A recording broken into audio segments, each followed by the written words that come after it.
Welcome to the Welcome to the Gray Welcome to the Gray Zone. Eavesdrop on the woke conversation, bitches! Hey guys, welcome to the Gray Zone. Oh shoot, I wasn't supposed to say welcome to the Gray Zone, but you know what? It can be messy. We're messy sometimes. It is what it is. This is Checkmeeks, and today we got two special guests. We got Pablo Escobar. Say what up. What's up? And we got John. John. Checkmeeks was not going to introduce me today. She being messy. Shots fired. I love Checkmeeks. Yeah, so the last time we had a conversation, we talked about gender roles, and I didn't want you guys coming for our next because we pretty much talked about heterosexual relationships, and that's not the only relationships that are out there. So today we're going to talk about LGBT and their representation in the media. And because myself and Dr. P are two heterosexual cis woman and man, we wanted to make sure that we had other people that belong to this group to be able to say, you know, what they feel. So we doing it right, all right? We're not like just doing it from one perspective, different perspectives, okay? So let's get into this. First things first, what does LGBTQ stand for? And remember, it is not a sandwich. Hashtag Donald Trump, hashtag ignorance, hashtags, I just have hashtags.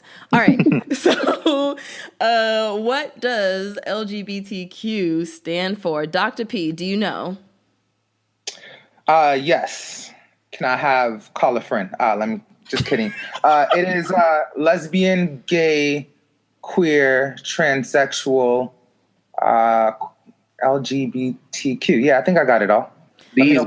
So there are more letters to this. Hold on. Okay, let's rewind this back. So actually, it's LGBTQIAAP, which stands for lesbian, gay, bisexual, transgender, transsexual, queer, questioning, intersex, asexual, ally, and pansexual. But since it's just too many damn letters, we're just gonna call it LGBTQ for short. Yeah, y'all time is important. Very, very true. Very, very true.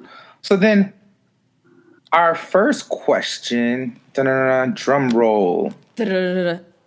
How does the media portray LGBTQ folks? How do y'all think? What do y'all think? Pablo. I would say, I mean, it's changed over time, right? So when we were kids, it's very different from what it is today. I think it's pretty, because the media is pretty liberal and Hollywood, whatever, we do get a lot of LGBTQ in the media. I think it's become more like normal, mainstream, you could say that. Starting back in early 2000s with shows like Will and Grace, I think really pushed it so that it's more common, more normal to have any type of show have a gay character, whatever that means. It could be more diverse, right? There could be more types of gay characters. There's like LGBTQ, all the letters. There's a lot of different kinds. So it would be better if they were like, different kinds of lesbians and different types of gay people. But I feel like I would say at least in TV, it's pretty wide. In movies, I think it's pretty still niche. Like there would be a movie with gay characters, but it's pretty wide, I think. Thanks, Pablo. Also, would you be able to identify yourself? Like, how do you identify, and are you open or not? Give us the full story. No, I'm kidding. Share whatever you're comfortable with. I would say I'm definitely gay, but I'm mostly open, I would say. I don't feel the need. I don't feel the need to have to announce it, if that makes sense. Like Gotcha. My friends never told me they were straight. Like I don't have to tell people that I'm gay. So it's just, I feel like I don't change myself around people, but just me, That's how I see it. John, how do you relate? Hi, everyone. I identify as a white cis gay male, and I am currently living with my partner of 4.5 years. Hey. Yeah, so I'm pretty open about it.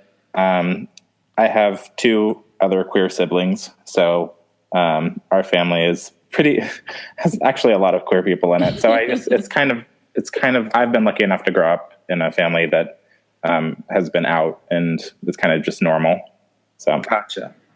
Awesome. And perhaps I missed this. For some, where are y'all located at, like state wise? Like, I think I might have missed it. John or currently I live in Illinois, but I'm originally from California. okay, cool, awesome, I live in DC. nice. Okay, cool. I'm just trying to think about like the populations there, and if like there's like a lot of, if there's a large LGBTQ population there. Checkmeeks, you had anything to add? Yeah, I definitely did. So for me, I think that the media portrays the majority of LGBTQ folks definitely in stereotyped ways. And when I talk about the media, I'm talking about, especially if I'm talking about TV, I'm talking about TV channels like Fox, the main channels, not like the channels that are specifically made for like the L Network and things like that. My experience in watching TV, movies, etc., when a LGBT person is represented, one, they're mostly gay men, and two, the gay men that are mostly represented, they tend to be, from my experience, more kind of like effeminate. Okay. I find that you don't really see too much, and I think that nowadays is kind of changing. But growing up, I felt like there wasn't that much variety of the different types of gay men that you would see in television. Even there was a comment in the cartoon, FX cartoon called Archer, and in Archer he said something like, why is it that you always have gay men that sneeze glitter, right? And I think that you do have gay men that are like that, but then you have a wide variety of gay men. So I think it's important, one, that, it's good they have representation, but I don't like that it's stereotyped. And even shows that had gay men that were not stereotyped, such as the TV show called Sirens, which was canceled, it's just a dude, right? Very like masculine and things like that. And he just so happened to be gay. So, Yeah, that's my point.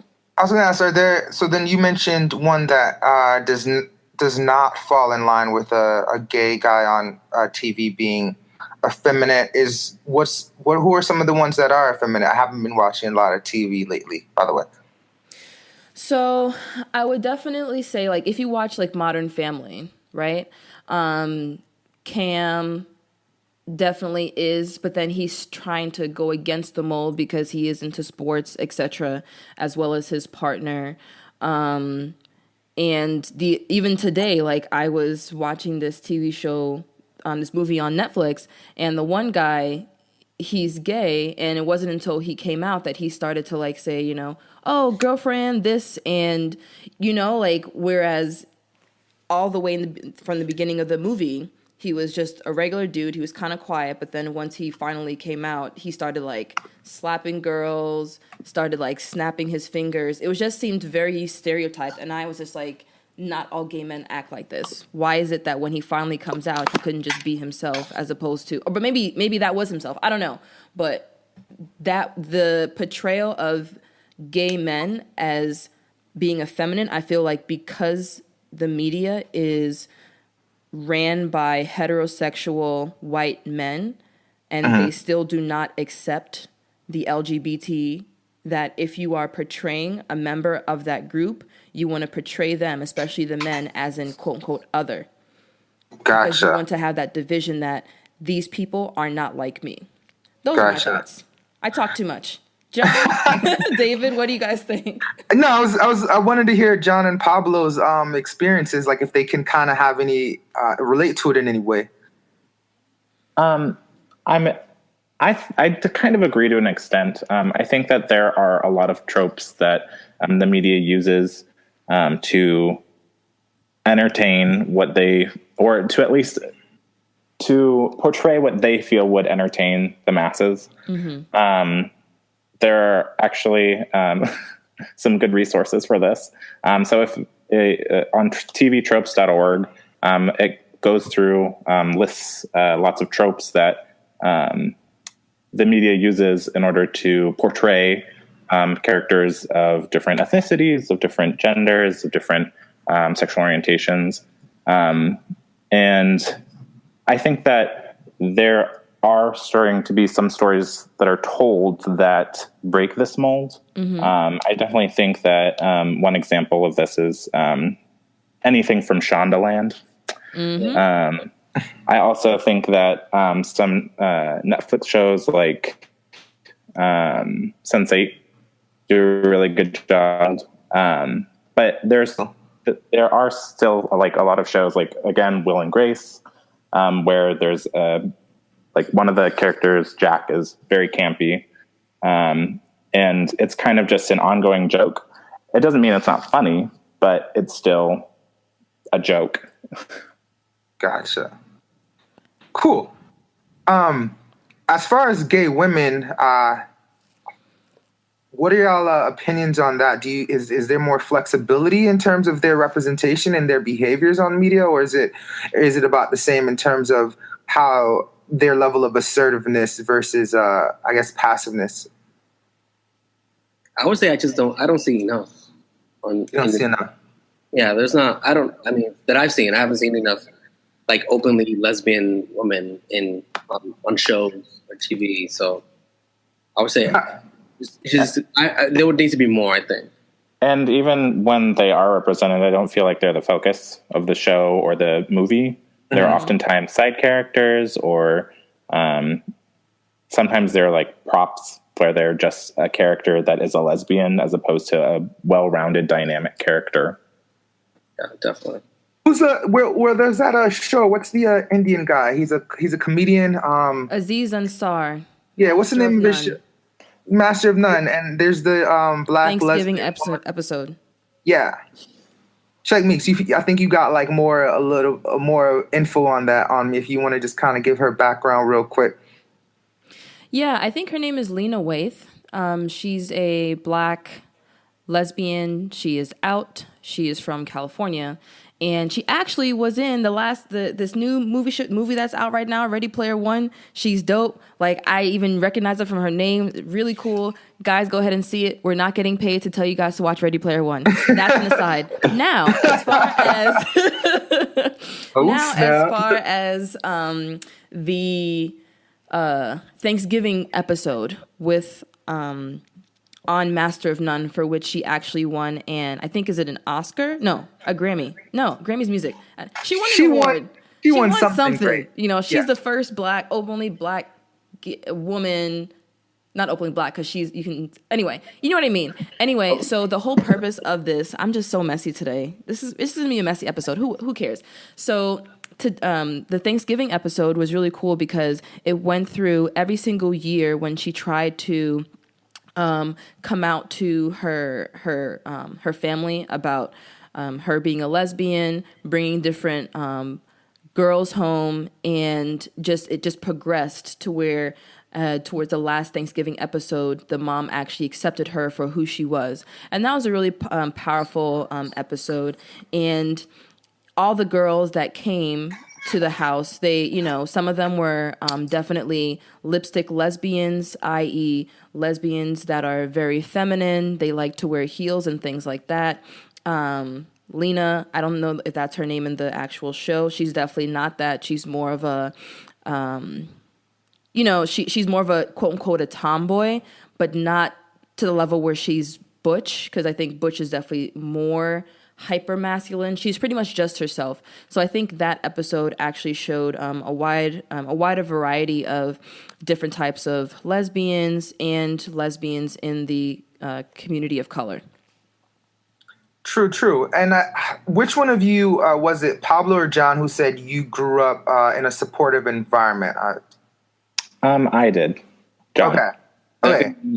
So I was gonna because I wanted to ask if any of y'all had any quote unquote coming out of the closet stories. I don't think John would. Pablo, if you want to share, if you're comfortable, I would love to hear. I mean, I don't even know which one to share. I've really haven't done that with my family, but with, I guess I did with some of my family, but with my best friends, I just kind of showed them my boyfriend, like, hey, that's my boyfriend. Okay. I'm just curious to see like their reactions. You know what I mean? No, they were very supportive, which I love. Yeah, you know. Okay, that's what's up.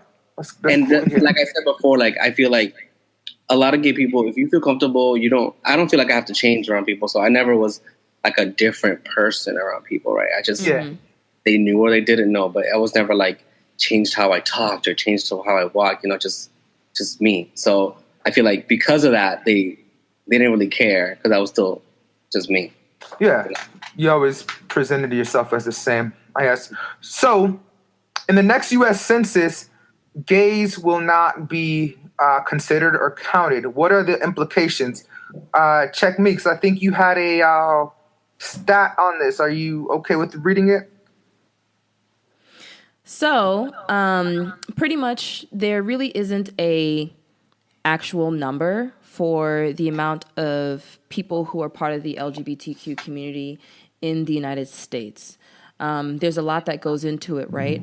Because even though we are a lot more welcoming and open for different types of lifestyles, there still is a huge stigma behind it, and people are still not comfortable to say what their status is. So the latest Gallup poll, so pretty much I ended up researching this for a long time, and I found that it was Gallup poll, and I forget the other three sources that I used, stated that 3.8% of Americans identify themselves as part of the LGBTQ community. And with this number, I mean, like I said, there is problems with this number because everything is voluntary, right? So people could be lying about this. Other people say that the number is larger, it could be up to 10 to 15%, but maybe if it's in a census, we'll be able to get like an accurate number.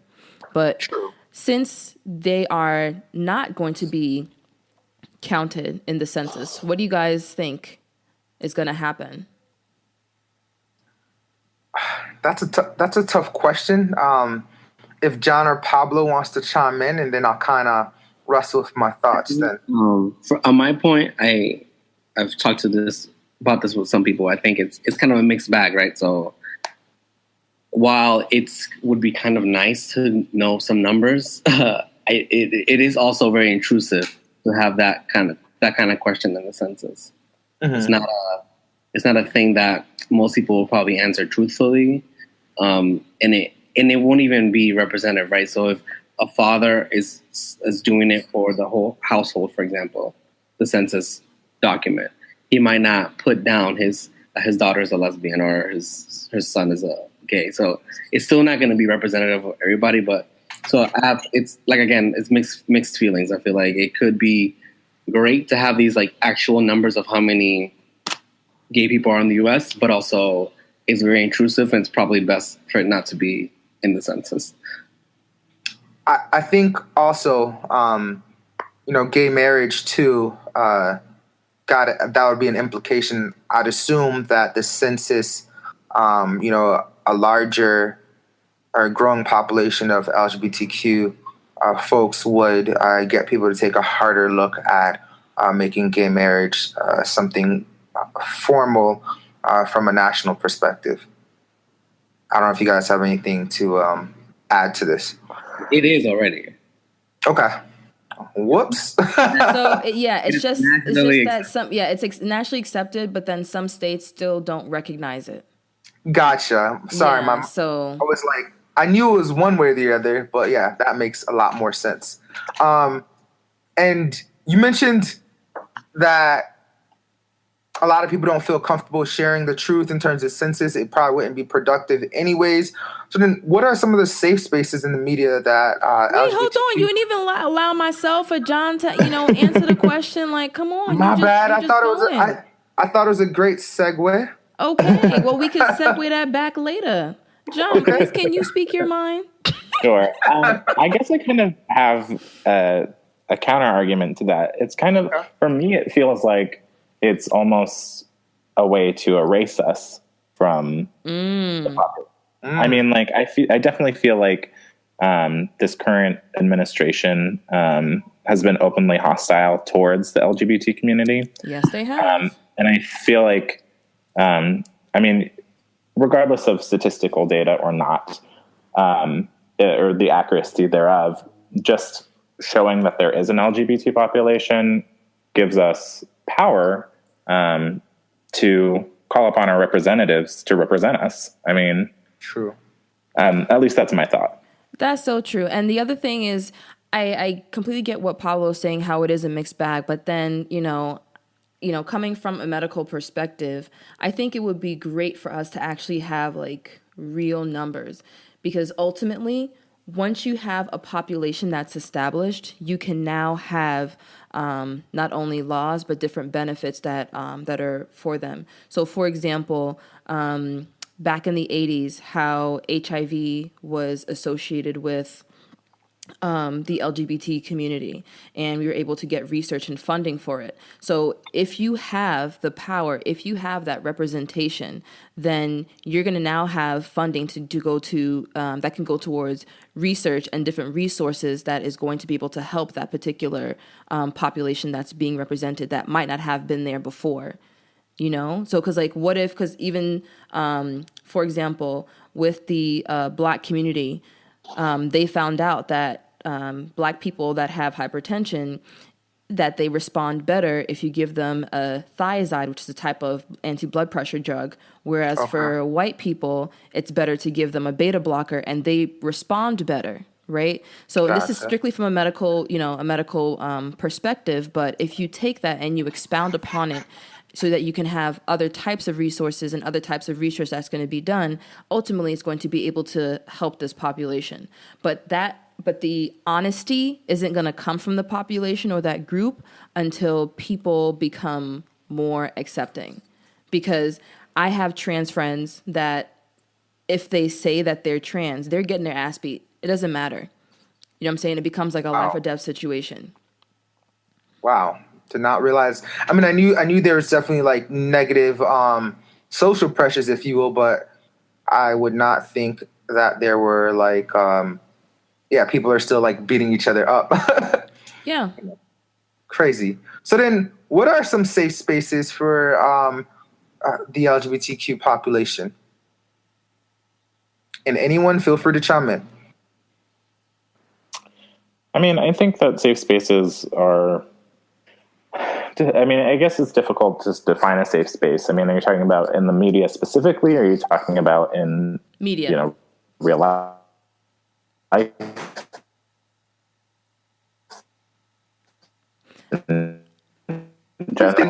mean, we're talking I think about that there are safe spaces.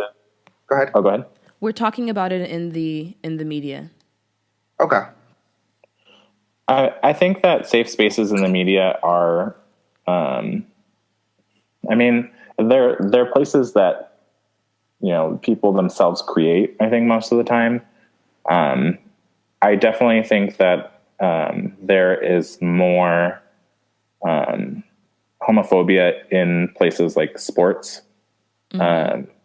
versus something where there may be a little bit less in, say, theater. And I think that definitely has to do with the amount of,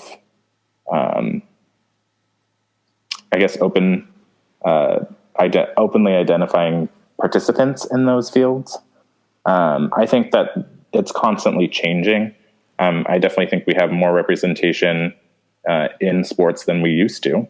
Mm-hmm. But I still would say it's something like the NFL has had a lot more issues with homophobia than, say, like theater.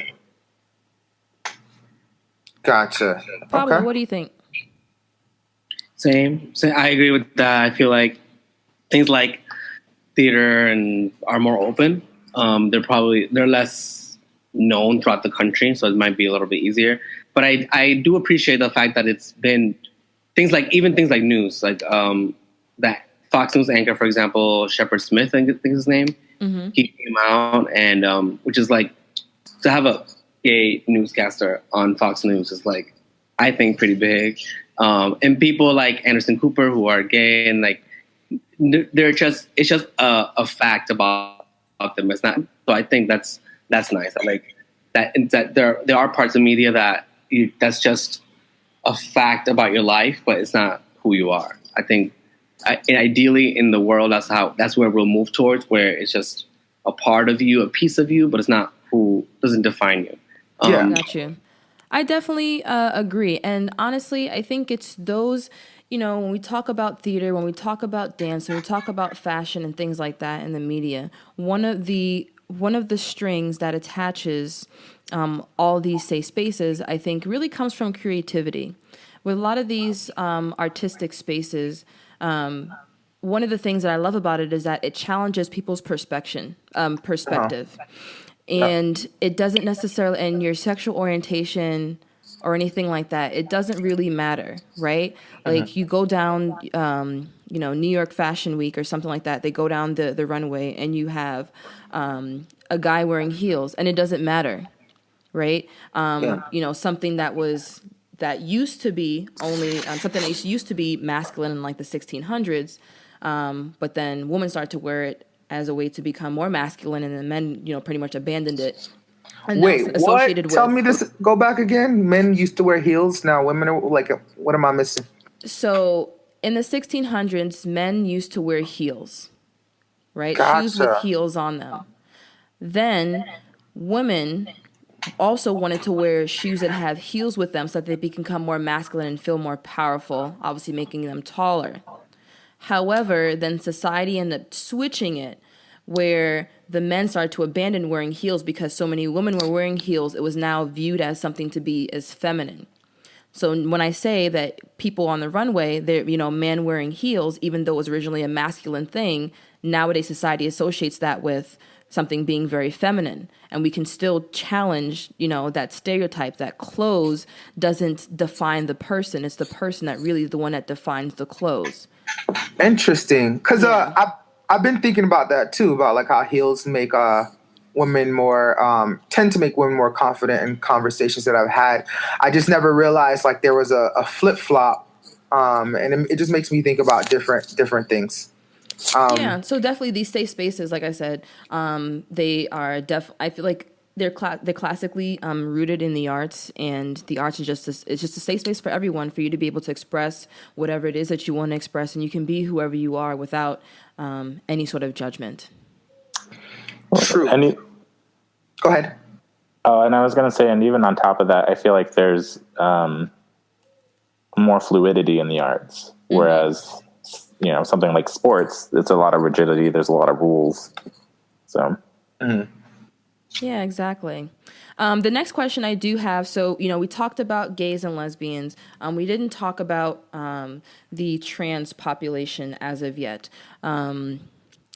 What are your guys' thoughts on how the trans community is portrayed in the media?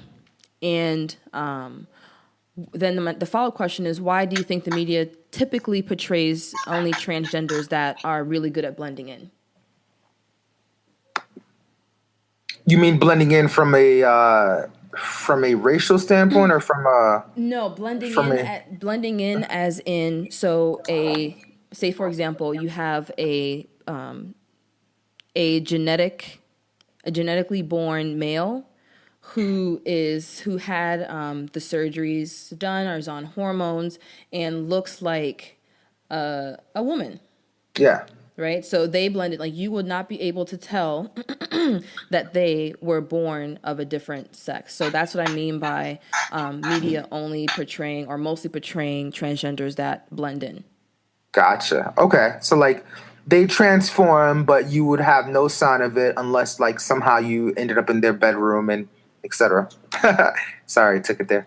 Well, it'd be different because you can still have top surgery only or bottom surgery, right? So media, we don't show that on regular TV. So, but you would have to see baby pictures or something. Gotcha. That was a very ignorant statement. Yeah. All right, guys. So what do you think? John, I think I would say again, we have progressed where there are shows like Transparent on, I think, HBO or Showtime, that has a full the transition of a man to a woman as he's older now. He's like and it shows the full transition, so he still looks like kind of like a man, and it's not fully a woman yet. There's also obviously that character on Orange is the New Black. Yeah, that's what it's called. And yeah, Laverne, but she's beautiful though. Like, honestly, like aside from the fact that she's tall, like, man, what's wrong with being tall? No, I'm just saying because, like, you know, she's like really tall. Most women aren't that tall, so Gotcha. I feel like aside from her being like really, really tall, like this chick is beautiful, and even her brother, because they had an episode of when she was a man. Oh my gosh! So like literally, if like I would do her as a dude. And I would even consider doing her as who she really is, which is a woman. Like, this chick is beautiful. She has like nice boobs, nice butt. Like, she has like a nice body, and her lips are like, yeah. I think I probably said a little bit too much. TMI.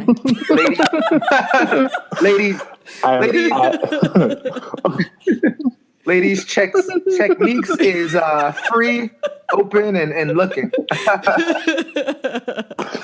Oh, goodness. I mean, so I do have to say that I'm a white cis male who is commenting on, the transgender population and their representation in the media, but I do see more of it. In terms of somebody who's blending in, I just think that, like you had mentioned at the beginning, the media, the majority of it is run by these white cis males, and they think that this is what the population at large wants to see. Do I think that that's necessarily the only thing that the population wants to see? Definitely not. I mean, I think that these stories are creative and interesting and dynamic, and they definitely should be represented.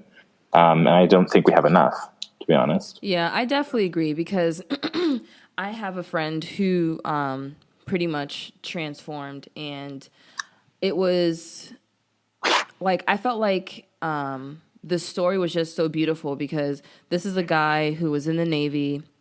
He was a chef in the Navy, and later on, and I kind of knew something was up, but I wasn't too sure. And I'm like, well, it doesn't even matter, right? Because who cares? Like, it's you, he's my friend, and he's still going to be the same person that I knew from when I first met him.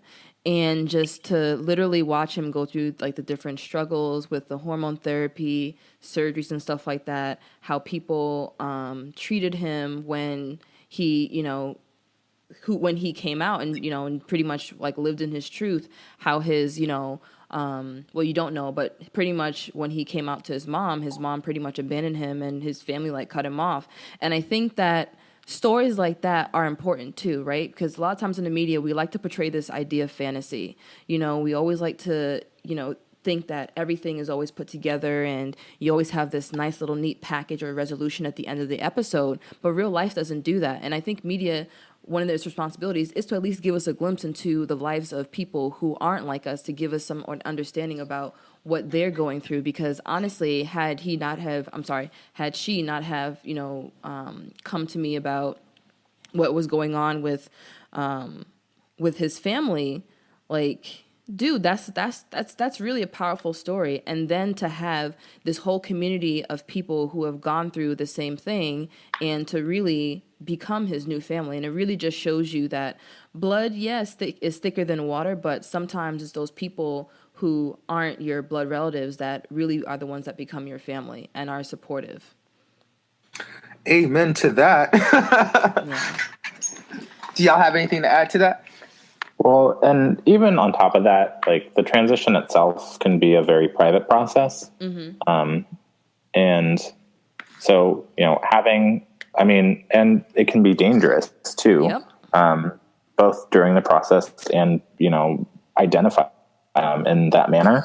So it's hard. I mean, you have to be, very trusting in order to tell someone. And I don't know, there's a lot that goes with it. It's very complicated. Yeah, definitely. Also, I would add quickly that it's also not inexpensive, right? It's an expensive process. And I saw on Twitter I don't know his name or her name, but it was basically said that he was a male physically, but considered himself transgender. And he's had a tweet saying he didn't have enough money to do the transition, right?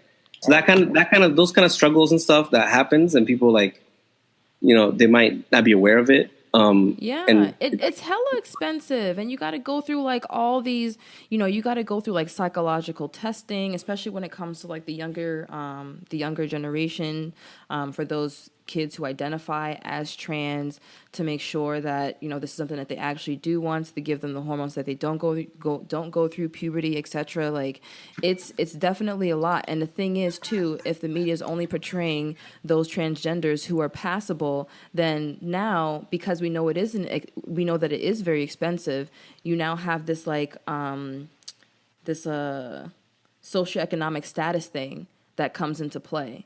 So you're going to have those people who are rich enough to be able to afford it, whereas those people who are poor, who are part of that community, they don't have necessarily the same luxuries. And I think that's why when it came to Caitlyn Jenner or whatever, I think she said something, and I think the trans community got really pissed off about it, because they were just like, well, you did this kind of like overnight. You had the means to be able to do this transition. You had the support, you had everything. And then you're going to, I forget exactly what Caitlyn said, but it was just kind of like the whole, there's different layers to it. Yeah, definitely. Yeah. All right, moving on, because we only got a few minutes left. So what do you guys think about the Latinx movement? And do you think it's necessary? And before y'all give your answers, can one of y'all give us a brief overview on that? I'm uninformed. So from what I know, is Latinx is meant to be a kind of more inclusive word for Latino or Latina, right? So obviously, Spanish is a gendered language where when you speak, you say everything has a gender, male or female.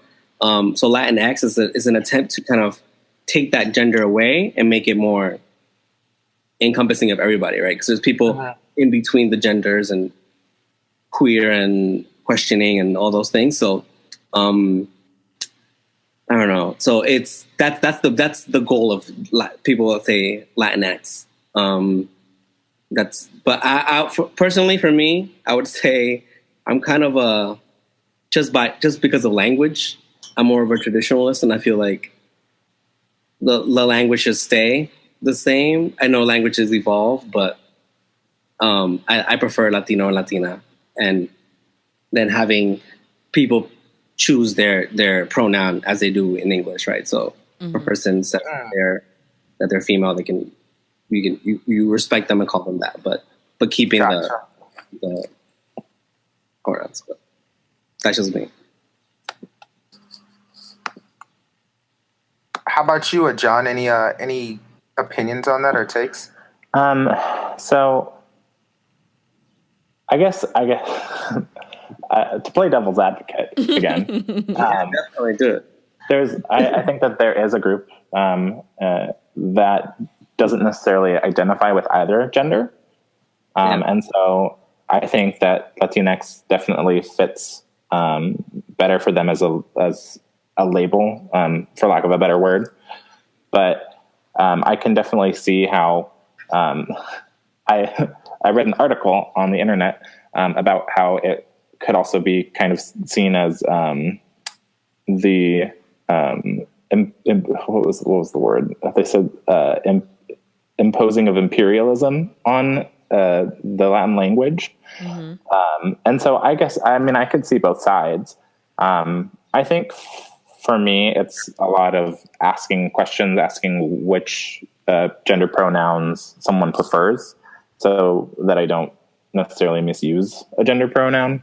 And so if somebody prefers the term Latinx, I would use it in conversation with them as opposed to Latino or Latina. Makes sense. I'll add one of the problems with Spanish is that it is very sexist, as in if there's a group of 10 women, right? They're Latinas. If one male comes into that group, they're Latino. Gotcha.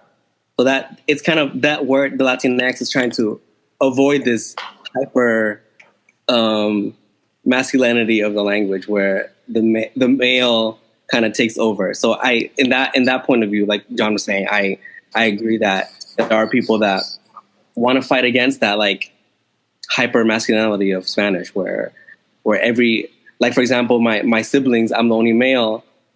We're always referenced as in the male term because I'm there, right? Yeah. There would be, the female pronouns would be used. So it's kind of, I definitely understand the reasons for Latinx. Is that a Romance language thing? I wanted Yes. to say I think French does that. Checkmeeks. Yes. I feel like you're about to say the same thing. Yeah, ahead. Spanish, French, it's a Romance language thing where everything is gendered. So yeah, my next question would be like, so I am not a part of the Latino community at all. Like I said, my background is I'm Jamaican and mixed with some other stuff. So as an outside person looking in, my first impression of this whole Latinx movement, it kind of made me think that, like, why do we need this separation? Right? Because if we then talk about Latinx, then what about other languages, right? So French, are we going to go to, I don't know, French X or something like that? Like, why can't it just be, I feel like it seems like it's becoming more separate from the LGBT community. Like you're now having like this separate subgroup. And then the other part of it that's kind of like contradictory is because, when it comes to Latin people or anyone from any different culture, right? Of course, you want to maintain that culture. So that obviously is a part of your identity. But how do you like reconcile that when it comes with a Romance language and, how you identify with, what your gender is? So, and then other thing is too, is just like, this is your culture. So do you feel like this is going to enhance that culture? Are people that are against this are, super Latinos and they're just like, no, like this is how it is. Like, why can I just explain to you that you can still use this pronoun for me, but you know what I mean? So it's a little bit confusing to me as an outsider, because I know that culture definitely does play a role in people's identities and how they interact with each other.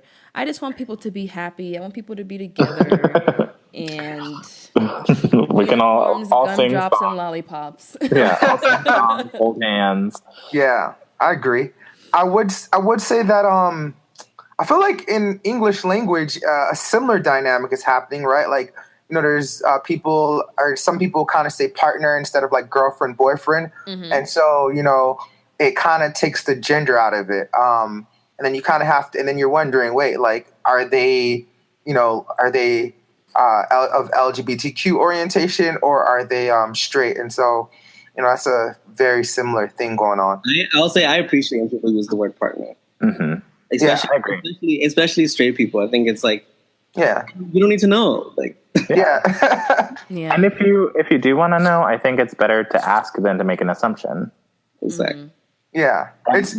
But when I say ask, ask with the knowledge that we don't have to tell you. Yeah. True. Yeah. Definitely. All Gotcha. right. So that wraps everything up. It does. Thank you guys for listening. We have a few more minutes. John here was awesome, and he has a few resources for people. So if you guys want to learn a little bit more about it.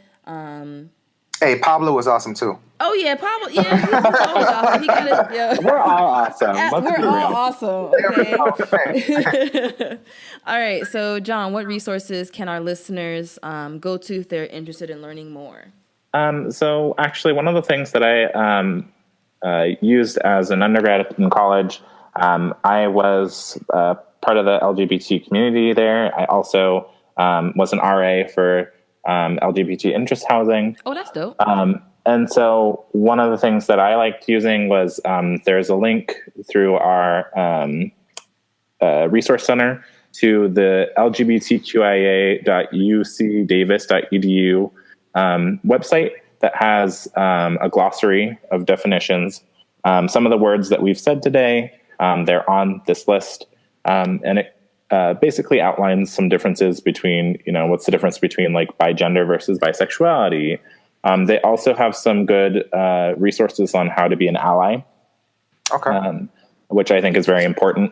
And again, I do want to stress that I think one of the best ways to be an ally is to ask questions and to learn. So, we, as a community, we don't necessarily have to teach you, but I do think that there are great resources online, such as this one. I also, the trope website that I was talking about, tvtropes.org, I think they do a really good job of identifying tropes in the media that are used not only to tell queer stories, but to tell other stories as well. Some of them are really funny. But I just think it's really important when you're watching TV, just remember that when you watch representation on a TV show, it's not necessarily what you're going to see in real life. We're all dynamic. We all have multiple facets of our own identities. And so sometimes characters are one note and they don't necessarily represent everything that, say an individual would. So those would be the two that I would recommend at this point. And yeah, that's pretty much it. Awesome. Well, thank you guys for joining us, Pablo and John. It was great. Yeah. Thank you for having us. No worries, no worries. Checkmeeks, wrap it up for us, if you will. Remember, everybody, like, share, subscribe, put on your notifications, everything. We are trying to get some more subscribers and have a conversation with you, too. Also, if you have a topic that you think that you want us to talk about, drop that. All right? Hey, that New York came out. Until next time, guys. Later. Doctah P.